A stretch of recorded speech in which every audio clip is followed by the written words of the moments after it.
Yan mga kakilays. Let me see. This is the wonder of nature. Tignan nyo, sa harap ng bahay may tumubong kalabasa. Mabuhay kaya naman iyan.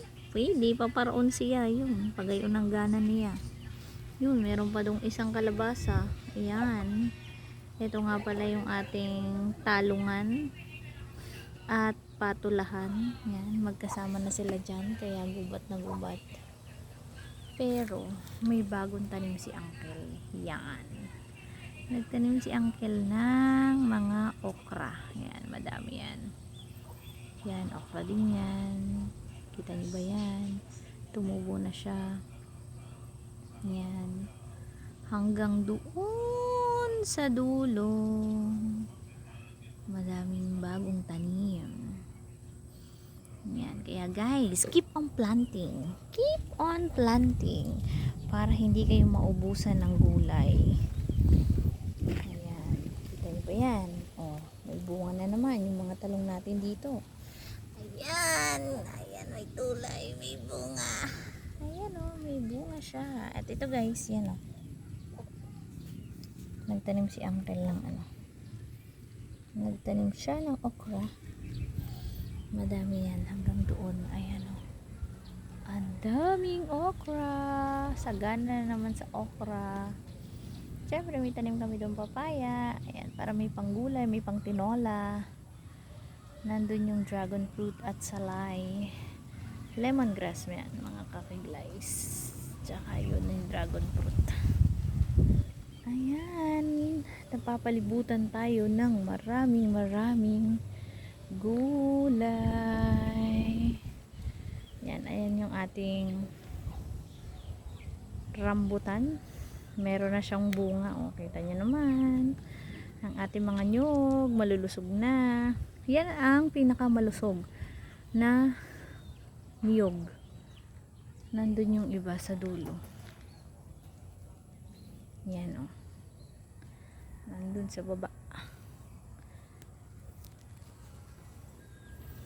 Yang tatlong yan ang malusog. Siguro dahil malapit sa bahay at nadidiligan. Yan. Ganda. Meron tayo ditong mangga. At meron yan sa likod niya na rambutan. Ito pa ang isa pang nyog. At sa likod niya may kalamansi. Yan. Andito nga yung ating rambutan malapit sa bahay. Yan, madami siyang bunga guys. Sapat na yan para masatisfy ang ating cravings. At dito nga, ito yung ginraft or naggrafting si Uncle dito. Yung last time nabuhay. Kita niyo yan oh, buhay. Yan oh, may bungang kalamansi.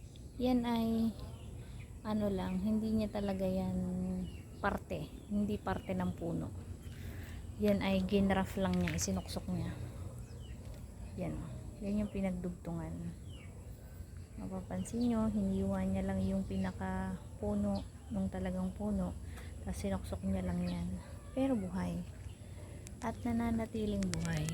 Nandyan yung kanyang bunga oh. Yun oh, kita niyo yung bunga, nandyan. At yan ang naging dahilan kung bakit nagkaroon din itong halamang to ng mga bunga. Ito isa sinubok niya, pero nung pinlastikan siguro hindi siya effective. Eventually nag-wither siya, namatay. And then yun nga, dahil meron na doon nag-grafting na buhay, yan, may buhay naman siya. Andito nga mga kakilays at bumunga na siya. Ayan. Hindi pa natin alam kung ano siya, kung anong klase siyang puno. Malalaman natin kapag lumaki na yung mga bunga niya. Kasi 2 years ago ko yata ito binili. Sabi nung binilhan ko, ito daw po ay pongkanito. Malalaman natin kung totoo ang kanyang sinabi. Ayan o, may mga bunga na siya. 2 years siya, hindi bumubunga talaga, hindi bumubulaklak.